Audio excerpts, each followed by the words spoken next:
Thank you so much. I'm super excited right now to talk about AI model evaluations with Jay and Jason. Now, Jay, you are a technical fellow at 𝗦𝗲𝗄. And Jason, you are the founder and CEO of Arise AI. Now, what is Arise? Arise is the leading platform for observability and evaluation of LLMs and AI. Fantastic. Yeah. All right, so we actually have something really cool. Leslie did this earlier. We're going to do this again now. If you have questions for Jay and Jason, you can ask them in person. We've got a microphone, and if you are online, you can do it by tapping on the Q&A tab in the chat. Just type those in. All right, so we're talking a lot about AI models. I'm going to start with you, Jay. How are the language models in 2024 different from previous years? Because it seems like, to me, a new model comes out literally like every other week. So how are the 2024 models different than what we've seen in the past? We can talk about a few axes where the models are improving. So one is capability. The models are getting much better and better across many different axes. This can include things like context length, like the steerability, like how the model answers prompts and directions, and sort of how it is able to be guided by prompts. There are things like the capability of code, the quality of the code that the model sort of generates. But there are also improvements in terms of efficiency, and how this is, for us at 𝗦𝗲𝗄, we focus on enterprises, and for enterprises, efficiency is important. That smaller model is fast, it outputs results sort of very quickly, and so more and more the industry is figuring out better and better ways to have the smaller models do much better performance across various tasks. No, which is really exciting to see that, I love that trend, because I think it's good for all of us. We get more apps out there and more usage out there. Jason, when it comes to evaluating these models, how are teams evaluating their LLM applications? Yeah, you should not put something into production. You should not build something without model evaluations. And what teams are doing is the best teams in the world these days are using LLMs to judge their LLM applications. I know it sounds a little crazy, but you need something intelligent to judge something that's creating intelligence. And so LLM is a judge, and evals are part and parcel with anyone going to production.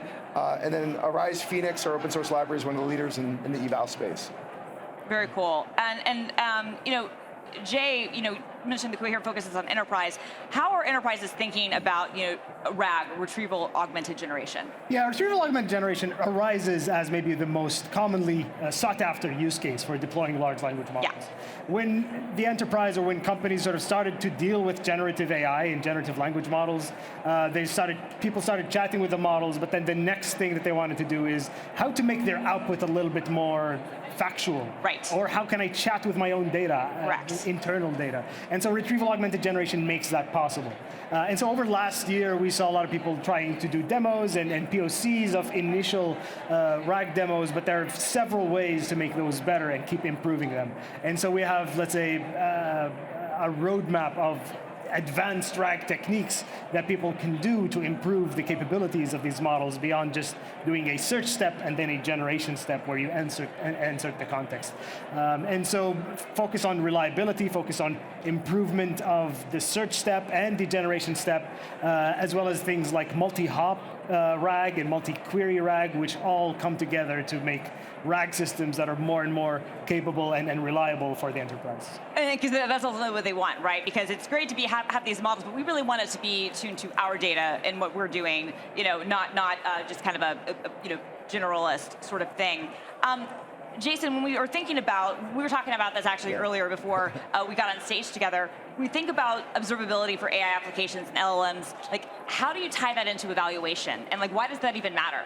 Yeah, I think it's really hard to go from a Twitter demo to a product. Really hard, and harder.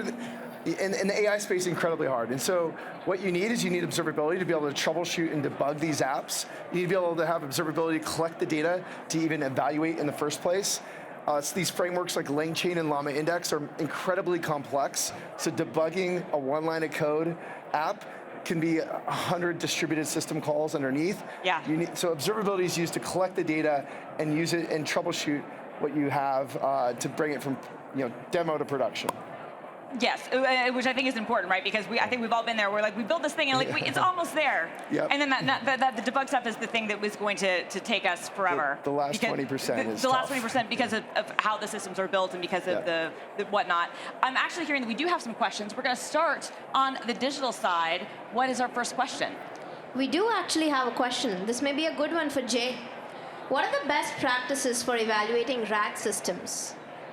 So that's a great question, because a lot of people deploy and they need sort of a way to measure RAG. And it's not a straightforward evaluation, but there's a number of ways to look at it. So there's a RAG system basically is two major components, a retriever and a generator. And there can be language models in both of them. And so thinking about evaluations for the retriever on its own with classic information retrieval metrics, and then the generator itself with things like faithfulness, but also end-to-end evaluation of the entire sort of RAG flow. Our team has been putting out research. One of them is the 𝗦𝗽𝗲𝗍𝗃 benchmark to evaluate RAG systems end-to-end. And so that's a good way to decompose it into all of these and sort of troubleshoot each of these components on its own. Very cool, kill system. All right, our next question is actually going to come in person. Please, please step up. What's your question? Okay, thank you. So this is a question to Jason. Jason, like in past 2 years, we have seen a shift in a lot of things from traditional ML to like LLMs. Like, what is the major shift you have seen in terms of observability? Yeah, so we hinted at it at the beginning. We're in traditional ML, you have a performance metric like precision or accuracy. In LLMs, it's an eval. It's using an LLM to generate that performance metric versus something that's traditional. So I would say that's one big area that's come up. I would say the other one is just there's a proliferation of frameworks. The lane chains and llama indexes make what goes on under the hood even more important to trace and understand what's going on in each part of your chain. So I think those are the two big differences as I look at this space observability-wise. Thank you. Great. All right, our next question from the digital side. Sure, yeah, we actually have another one for Jason. What are the biggest challenges in moving an AI product from demo to production? Great question. Oh, wow. Great question. So I do think I do think some of these frameworks, I would say a lane chain, for example, I see a lot of teams that have built that proof of concept on it, but as they go to production, it's quite hard to debug. Like the abstractions are so complex that in production environments, that it's hard to figure out what it's doing. So I would say making something simple enough that you can bring it to production, getting evals right so that the evals you do in development translate to production, and that the tracing and debugging that you had in your development environment actually work in production are some of like the biggest challenges. But those come to mind for me. Jay, do you have anything to add to that? Anything you've seen in your experiences? So focusing on reliability is a major thing. Yeah. I love the Twitter demo. You're completely correct. Is a common thing. Exactly. It is. So reliability and measurement is key for business use cases, I would say. No, and I think you're right. Like, we all get kind of starstruck by these demos, and it looks great, but it's not going to really be ready for production. Certainly not in enterprises. Yeah. So that's why we need to do testing. That's why we need to do reliability, and we need to do these evaluations. All right. So final thoughts from both of you. Jason, where can people go to learn more? Yeah. So aka.ms/arise with a Z is the link for.